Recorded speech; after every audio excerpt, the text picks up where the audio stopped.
Olá, meus caros alunos do curso de Direito, do primeiro ano, espero que esteja tudo bem com vocês. Hoje nós entramos aqui no tema dos direitos e garantias fundamentais. Então vamos lá. A primeira questão que se apresenta em relação a esse tema é sobre a sua localização. Eles estariam inseridos apenas no título 2 da Constituição Federal? A resposta é negativa, não. Na verdade, os direitos e garantias fundamentais estão dispersos por todo o texto da Constituição e também em tratados internacionais de direitos humanos, no qual o Brasil é signatário, do qual o Brasil faz parte. Tratados de direitos humanos que ele participou. Existe uma questão da nomenclatura, direitos humanos, direitos fundamentais, qual é a diferença? Na verdade, os direitos humanos são nomeados como direitos fundamentais a partir do momento que eles integram o ordenamento, que eles passam a fazer parte do ordenamento brasileiro. Então aí eles passam a chamar, esses direitos humanos passam a ser chamados de direitos fundamentais. Muito bem? Então os direitos fundamentais estão espalhados não só pelo título 2, mas por toda a Constituição Federal, a exemplo do artigo 225 da Constituição. Vamos dar uma olhadinha lá no artigo 225? O que diz no artigo 225 da Constituição Federal?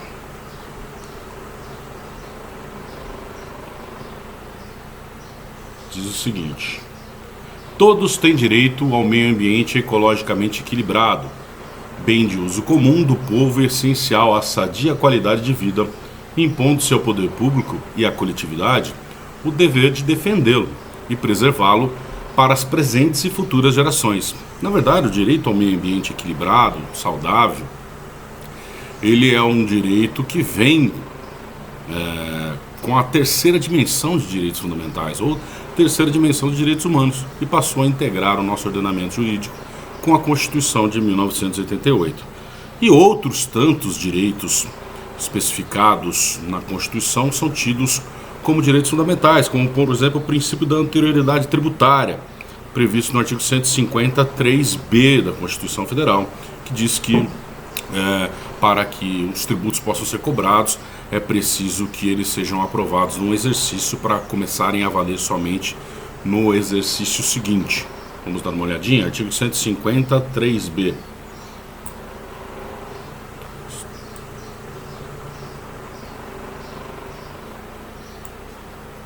Diz lá o artigo 153b.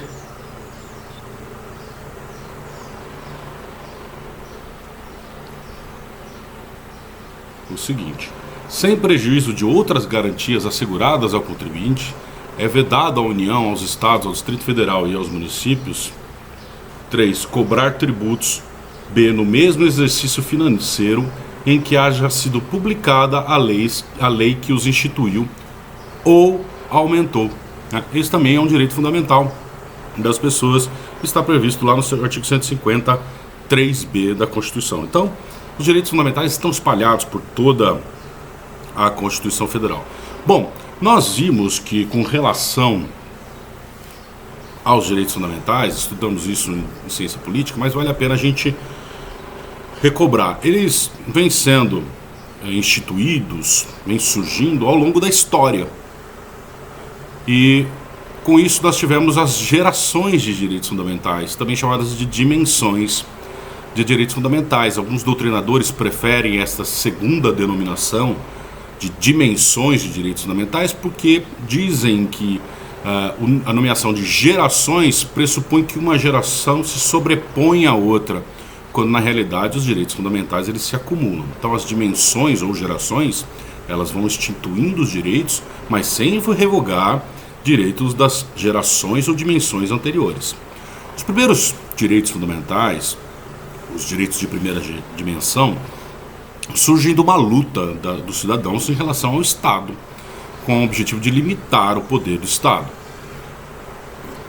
Nesse sentido, surgem os direitos de primeira dimensão, os direitos de liberdade, que são consagrados na Declaração Francesa dos Direitos do Homem e do Cidadão, de 1789, e esses direitos previstos nesta declaração passam a integrar a Constituição Francesa de 1791. Tá? Então esses direitos asseguram o direito à propriedade, a liberdade de manifestação do pensamento, alguma representatividade política já naquele momento. Posteriormente, nós temos, após a Primeira Guerra Mundial, e ainda, na verdade, a primeira Constituição a trazer os direitos de segunda dimensão, que também são chamados direitos sociais, é a Constituição Mexicana de 1917, ainda durante a Primeira Guerra Mundial. Mas a Constituição que se tornou mais conhecida pela consagração dos direitos fundamentais de segunda dimensão é a Constituição de Weimar, Constituição alemã de 1919. Ela institui os direitos sociais e depois esses direitos sociais são replicados em outras tantas constituições, a exemplo da espanhola de 1931 e da brasileira de 1934. Muito bem? Então essas constituições já trazem o modelo de Estado social, os direitos sociais de segunda dimensão, que exigem, ao contrário dos de primeira dimensão, uma atuação positiva do Estado na implantação de políticas públicas em busca da igualdade real, da igualdade material, tendo sempre como base a dignidade da pessoa humana, a proteção da dignidade da pessoa humana. Então, exigem que o Estado preste serviços públicos, por exemplo, para estabelecer a igualdade real, a igualdade material. E outras tantas políticas surgem neste sentido, como as ações afirmativas, que buscam uma discriminação positiva, tratar os diferentes de forma diferente para estabelecer, de fato, uma igualdade real, uma igualdade material. Muito bem, então esses são os direitos fundamentais de terceira dimensão. Posteriormente, após a Segunda Guerra Mundial, nós temos a Declaração Universal dos Direitos Humanos de 1948, né? A Segunda Guerra Mundial terminou em 45, e em 48 a gente tem essa Declaração Universal dos Direitos do Homem, que consagra então a dignidade como núcleo central de proteção dos direitos fundamentais. E a partir deste momento também surgem os direitos fundamentais de terceira dimensão, que são os direitos de fraternidade, os direitos de toda a coletividade, de proteção da espécie humana. E nesse sentido vem o direito ambiental, né, que está previsto na nossa Constituição, no artigo 225, como eu coloquei para vocês, o direito do consumidor, o direito à proteção do patrimônio histórico, artístico, arquitetônico, paisagístico e natural, que pertencem a toda a coletividade. Por isso eles são chamados de direitos de fraternidade, esses direitos de terceira dimensão. E ainda nós temos uma discussão de alguns doutrinadores sobre os direitos de quarta dimensão, né?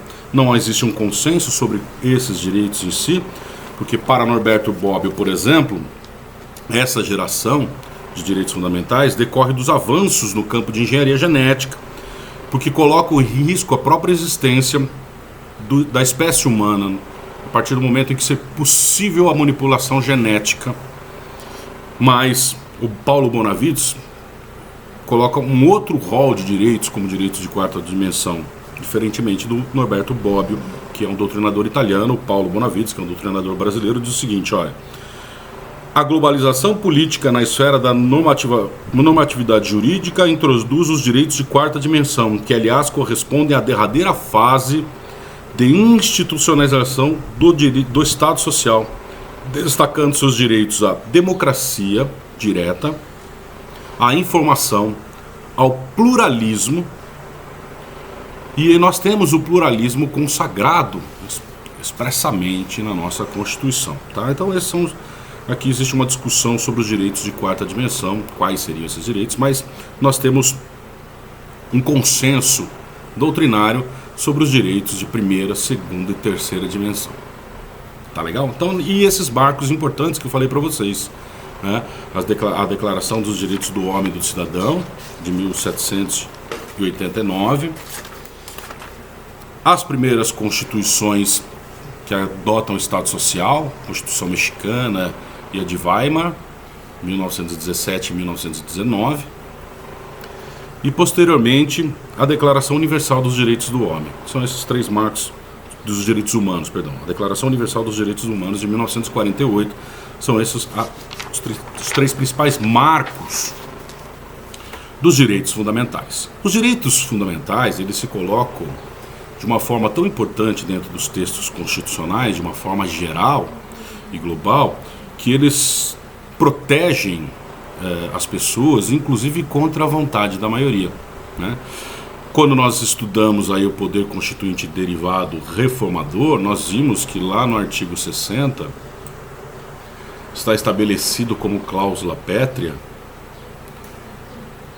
os direitos individuais e coletivos. No artigo 60, parágrafo 4º, nós temos lá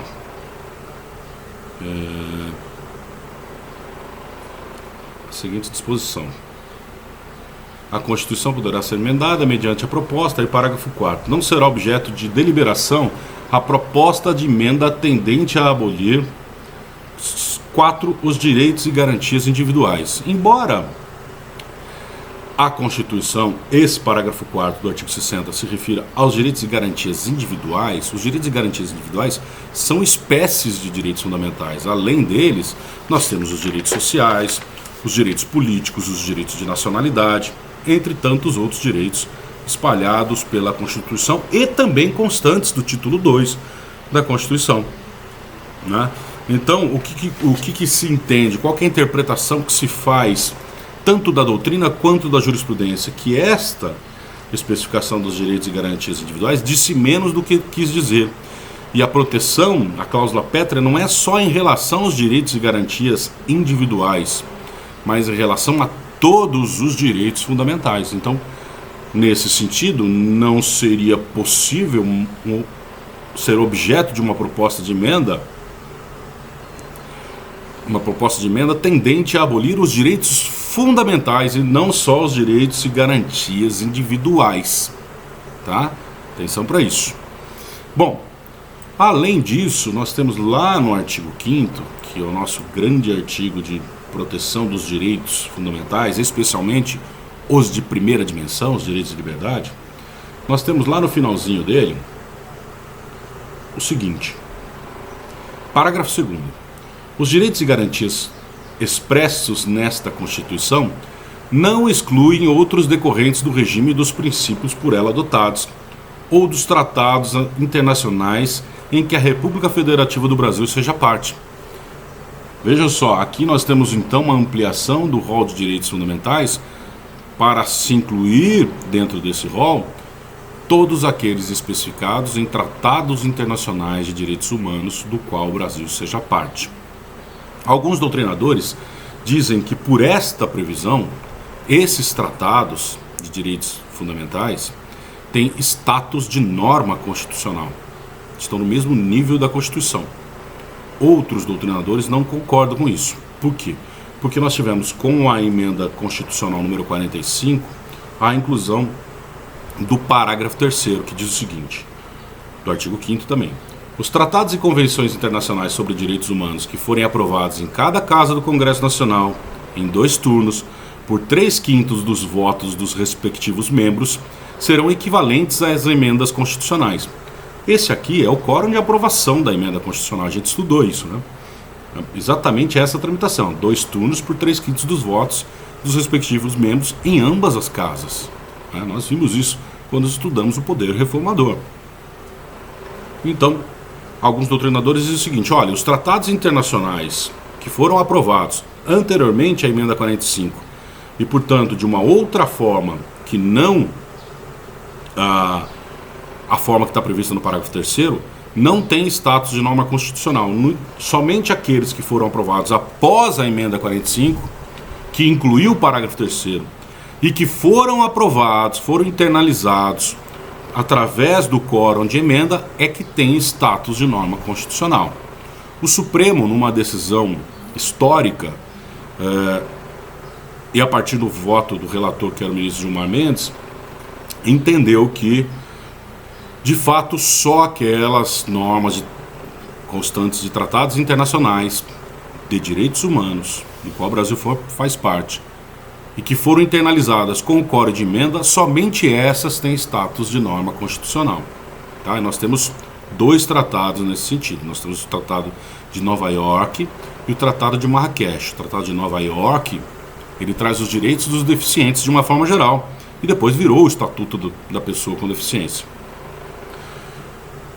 E o Tratado de Marrakech, que trata sobre os direitos dos deficientes visuais. Tá? Esses 2 tratados, então, pelo menos esses 2 tratados, hoje têm status de norma constitucional. Muito bem? E nesse julgamento histórico, então, o STF entendeu que os demais tratados internacionais que foram aprovados da forma antiga, esses tratados têm status de norma infraconstitucional e supralegal. Então eles estariam localizados entre a Constituição e a legislação infraconstitucional, num espaço denominado aí de supralegal, acima da lei, mas abaixo da Constituição.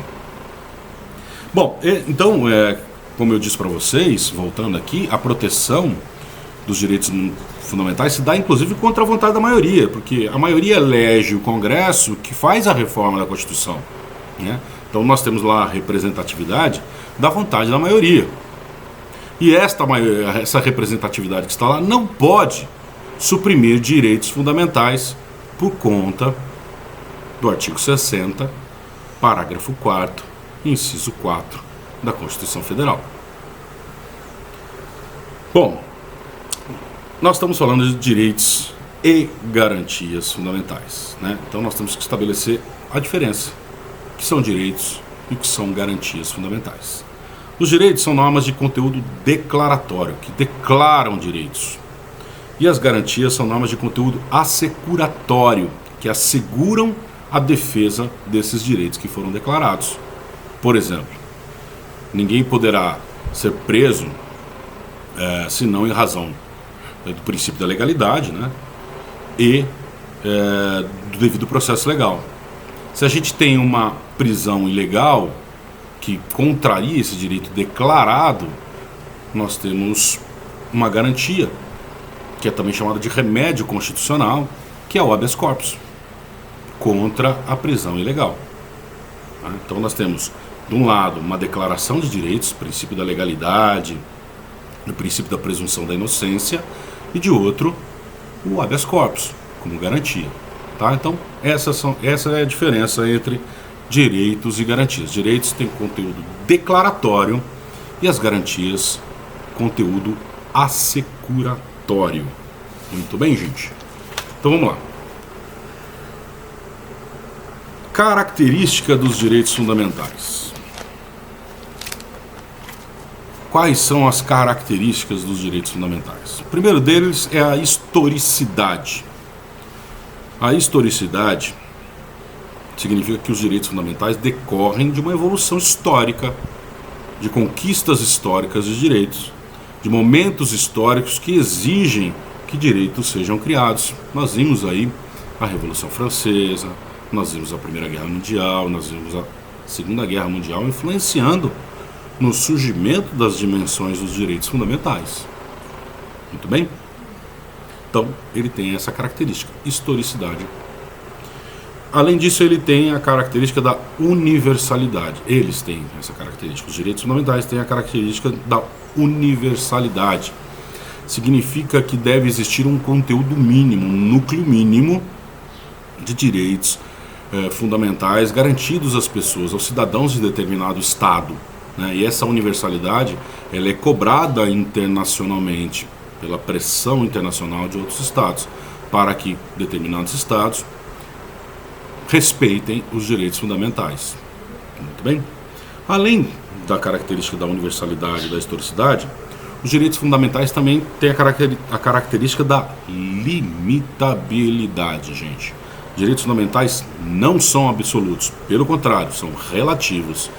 Eles são limitados por outros direitos de outras pessoas e também pelos direitos da coletividade. Uma característica clara dessa limitabilidade, nós podemos nos referir ao direito fundamental à vida, um dos direitos fundamentais de grande relevância, na verdade, porque é o direito à vida, né? Não é preciso nem explicar por que é um direito de extrema relevância. No entanto, a própria Constituição relativiza o direito à vida quando admite a pena de morte em casos de guerra declarada, conforme está no artigo 5º, inciso 47 da Constituição. Está previsto lá que a pena de morte não será admitida dentro do país, salvo em caso de guerra declarada. Então, a própria Constituição, em diversos momentos, relativiza os direitos fundamentais. Quando a gente vê o direito à propriedade, o direito à inviolabilidade do domicílio, salvo por decisão judicial, e para motivos de instrução criminal ou de investigação criminal, enfim, tem uma série de previsões dentro da Constituição. Nós veremos isso quando estudaremos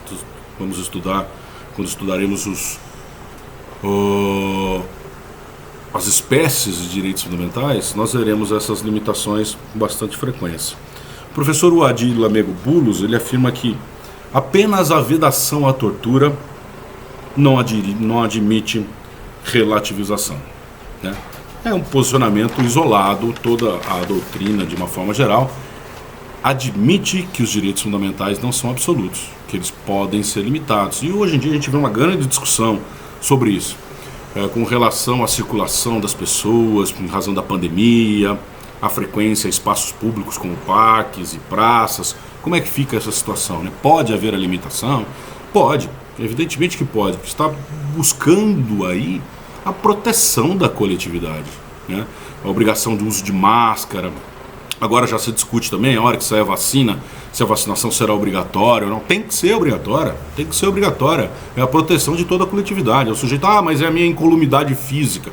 A sua incolumidade física tem que ser relativizada, né? O direito à privacidade, a incolumidade física tem que ser relativizado para a proteção de toda a coletividade. É perfeitamente possível. Aliás, nós precisamos estudar aqui alguns princípios que precisam ser observados na limitação e na relativização dos direitos fundamentais. Eles não podem ser limitados e relativizados ao bel prazer de governantes ou do poder judiciário. É preciso que haja um contexto, uma motivação para isso, tá? Então vamos lá. Primeiro, o princípio da limitação deve seguir o princípio da razoabilidade e proporcionalidade, ou seja, respeitar o postulado da proporcionalidade. E o postulado da proporcionalidade é respeitado quando se observa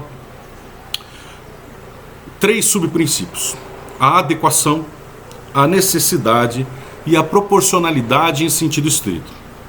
A adequação.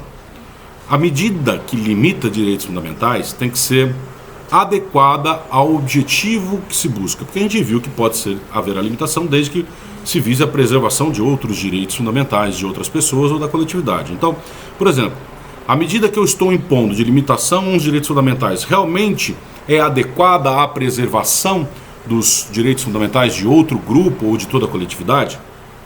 Por exemplo, eu posso proibir a comercialização de bebidas para tentar conter a disseminação da AIDS, né? É adequada essa medida? Me parece que não, né?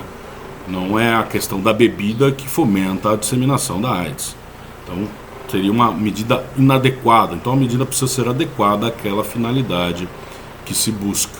Por exemplo, quando se limita o funcionamento de determinados estabelecimentos comerciais para se evitar o contágio, é preciso que esta medida seja adequada, né? Bom, ela, segundo o subprincípio, é a necessidade. Esta medida é realmente necessária, né? Eu preciso desta medida, eu preciso fechar estabelecimentos comerciais para se evitar a disseminação da Covid-19, ou basta que eu exija o uso de máscara, por exemplo, né? É uma questão que se coloca, né? Nesse momento, principalmente, né, que nós temos uma redução de número de casos, de contaminação e do número de mortes. Então é preciso se verificar. realmente é necessário, né?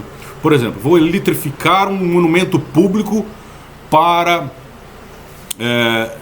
inibir a ação de vândalos. Então tenho lá uma estátua, eu eletrifico a estátua para que as pessoas não, para que os adolescentes não pichem a estátua, o monumento público. Eu posso matar um adolescente. Realmente é necessária essa medida, né? E nesse sentido a gente acaba indo para o terceiro subprincípio, que é a proporcionalidade em sentido estrito, que diz o seguinte: olha, quando eu limito o direito fundamental, eu estabeleço uma restrição de um direito para a preservação de outros, seja de um grupo de pessoas, seja de uma pessoa, seja de toda a coletividade. Quando eu faço essa limitação, eu tenho um grau de afetação. Então alguém tem o seu direito fundamental afetado, né? E aí eu tenho um grau de satisfação. Alguém, por outro lado, terá o seu direito preservado, seja uma pessoa, um grupo ou toda a coletividade. Então eu tenho a afetação de um grupo de direitos fundamentais e a satisfação de outro grupo de direitos fundamentais pertencentes a outros sujeitos, né? Para que a proporcionalidade em sentido estrito seja alcançada, o grau de satisfação dos direitos fundamentais tem que ser superior ao grau de afetação, né? Então, se eu limito direitos fundamentais, eu não posso limitar direitos fundamentais essenciais, né, que atinjam a dignidade da pessoa humana, para satisfazer direitos fundamentais que pouco protegem a dignidade da pessoa humana, a dignidade das pessoas do outro grupo. Então é preciso que o grau de satisfação atingido,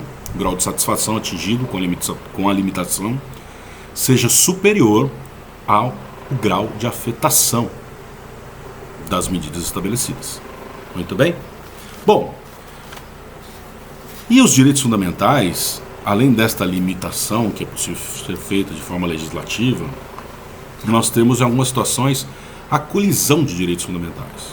Direitos fundamentais entrando em colisão, né? Principalmente quando submetidas à apreciação do Poder Judiciário. Então eu tenho um direito fundamental meu sendo afetado e alguma outra pessoa tem um direito fundamental dela sendo afetado, e nós estamos litigando perante o Judiciário. Bom, e aí é preciso que o julgador faça uma ponderação, sopese os direitos fundamentais que estão em jogo, que estão em conflito, em colisão, para ir encontrando a melhor forma possível, de forma que haja a menor limitação de direitos fundamentais possível, seja do grupo A, seja do grupo B, seja do sujeito A, seja do sujeito B, tá? Então a primeira etapa da ponderação: quais são as normas relevantes incidentes ao caso? Eu preciso identificá-las. Olha, aqui nós estamos falando do direito à privacidade e do direito à informação, que é muito comum essa colisão entre esses direitos, né? Uma pessoa pública, por exemplo, um artista famoso, uma personalidade política que tem a sua vida devassada porque é de interesse da coletividade e é direito de informação da coletividade saber sobre aquela personalidade, e a proteção da própria intimidade dessa pessoa, né? Principalmente com relação aos políticos, de certa forma, no exercício do mandato, há não uma renúncia, porque os direitos fundamentais são irrenunciáveis, mas há uma relativização maior com relação a elas, né? Porque são pessoas públicas exercendo funções públicas de interesse de toda a coletividade, exercendo mandato, né? Segunda etapa: quais são os fatos relevantes? Olha, a informação relacionada a esta pessoa pública é relevante? É importante para a coletividade ou não, né? Então, nesse caso, por exemplo, nós temos que levantar quais são os fatos relevantes. E na terceira etapa, que é mais complicado, é que se vai fazer as concessões recíprocas. Então eu limito um pouco esse direito à liberdade, à intimidade, mas também posso limitar um pouco o direito à liberdade de informação. Olha, isso é possível, isso não é possível, enfim. E fazendo testes de forma que a solução possível, com concessões recíprocas, ou seja, com relativizações de ambos os lados, qual é a solução possível em que há a menor limitação de direitos fundamentais de ambas as partes. O professor Luiz Roberto Barroso cita um caso muito interessante sobre um pregador religioso. Ele diz o seguinte: olha, o pregador religioso, um caso de um pregador religioso numa determinada praça num determinado bairro residencial. Ele tinha lá uma banquinha e ele chegava às 7 da manhã no domingo, ele ligava as suas caixas de som e fazia pregações, né, na sua banca, na frente da sua banca de livros religiosos. E aquilo incomodava toda a vizinhança que queria descansar no domingo, dormir até mais tarde, queria não ter o som da voz do pregador entrando pela sua janela, né? Mas ao mesmo tempo nós estamos falando de um direito à liberdade religiosa, de profissão da fé. Então é possível ao pregador religioso professar a sua fé, e aos moradores daquela localidade manterem a sua privacidade, seu direito ao descanso, o seu direito ao ócio, né, ao lazer. Que o lazer aí inclui o direito ao ócio também, né, o direito de não fazer absolutamente nada, de descansar. Então o que chegou nessas concessões recíprocas, chegou-se a uma ponderação no seguinte sentido: olha, é perfeitamente possível a pregação religiosa, mas não às 7 da manhã, né? Vamos começar às 9, ou às 9h30, ou às 10. Então o pregador religioso continuou professando a sua fé e as pessoas daquela localidade, daquele bairro residencial, puderam dormir até mais tarde no domingo. Esse é um caso clássico de um exemplo de ponderação em colisão de direitos fundamentais. Em algumas situações é preciso que se faça uma escolha, que a ponderação ela não dá uma solução razoável, e aí então em determinado momento, embora você já tenha feito o julgador já tenha feito as concessões recíprocas, chega num determinado momento que ele precisa escolher: eu vou optar pela defesa desses direitos fundamentais ou pela defesa desses direitos fundamentais. Tem um caso clássico também citado pelo professor Luiz Roberto Barroso, que é de uma cantora mexicana. Essa cantora mexicana, ela foi acusada de abuso contra menores no México e veio para o Brasil, veio foragida para o Brasil.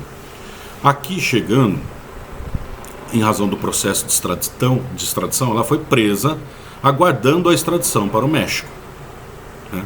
Tem todo um trâmite para isso, mas é perfeitamente possível isso. Ela cometeu um crime lá, e aqui ela foi presa aguardando a extradição para responder ao crime do qual ela era acusada no México. Muito bem, essa cantora, durante a sua prisão, ela ficou grávida. E ela alegava que ela tinha sido estuprada por policiais federais. Bom, aí nós temos a seguinte situação: nós temos o direito à honra dos profissionais, dos policiais federais, e temos aí o direito à incolumidade física da cantora, porque ela disse que não se submeteria a um exame de DNA, porque isso feriria a sua incolumidade física, a sua privacidade. E aí qual foi a solução encontrada? É preciso saber se essa criança é ou não fruto de um estupro no Brasil, né? Talvez com isso tentasse impedir a extradição, porque a criança seria brasileira, enfim. O fato é que decidiu-se por realizar o exame de DNA na placenta. Então, nesse determinado caso, chegou um momento em que o julgador precisou fazer uma escolha. E escolheu pela proteção da dignidade dos profissionais, né, e em detrimento do direito à privacidade. Porque, embora não tenha sido feito nela, né, optou-se por uma opção menos invasiva, fez-se o exame de DNA na placenta. E foi constatado que não havia sido vítima de estupro, coisa nenhuma. Depois descobriu-se que o advogado dela que era o pai da criança, tá? Então, essas são algumas formas, algumas técnicas usadas na limitação de direitos fundamentais, tá? Então, eu falei para vocês do princípio da razoabilidade e da proporcionalidade, ou do postulado da proporcionalidade na limitação de direitos fundamentais, e falei na solução de colisão de direitos fundamentais, tá? Então, relembrando que nós fechamos então o estudo da característica da limitabilidade dos direitos fundamentais. Muito bem. Além disso, os direitos fundamentais têm mais 3 características. Irrenunciabilidade. Os direitos fundamentais são irrenunciáveis. As pessoas não podem renunciar aos direitos fundamentais. Inalienabilidade. Os direitos fundamentais são inalienáveis. As pessoas não podem vender ou transmitir direitos fundamentais. E imprescritibilidade. Os direitos fundamentais são imprescritíveis. Bom, com relação a essas 3 características, o que nós estamos falando aqui é do núcleo substancial dos direitos fundamentais, da preservação do núcleo substancial dos direitos fundamentais. O que significa isso? Olha, o direito à herança é um direito fundamental, um direito à propriedade é um direito fundamental. Eu posso renunciar a uma propriedade? Eu tenho uma propriedade, eu posso renunciar a uma propriedade que eu receberia de herança? Eu posso renunciar? Posso. Eu posso renunciar à herança? Posso renunciar à herança. Eu não posso renunciar ao meu direito de ter herança, ou o meu direito de ter propriedade. Eu posso renunciar à herança deixada pelo meu falecido pai? Posso. Mas eu renuncio ao meu direito de herança? Não. Eu ainda tenho o direito de herança da minha mãe, eu ainda tenho o direito de herança do meu avô, da minha avó, eventualmente dos meus irmãos, né? Então eu não renuncio ao direito à herança, eu renuncio àquela herança especificamente. O núcleo substancial está preservado. O mesmo acontece com a alienabilidade, inalienabilidade. Eu posso alienar uma propriedade? Óbvio que eu posso. Eu posso vender um bem imóvel meu? É evidente que eu posso vender. Eu não posso vender o meu direito de ter propriedade. E a mesma coisa com a imprescritibilidade. É lógico que cada direito fundamental tem as suas características. Então eu não posso, de forma nenhuma, alienar a minha vida ou renunciar à minha vida. Mas eu posso renunciar a uma determinada propriedade, a um determinado direito, né? Muito bem, então aqui nós temos que ter em conta que a irrenunciabilidade, a inalienabilidade e a imprescritibilidade dizem respeito ao núcleo substancial de direitos fundamentais conferidos à pessoa.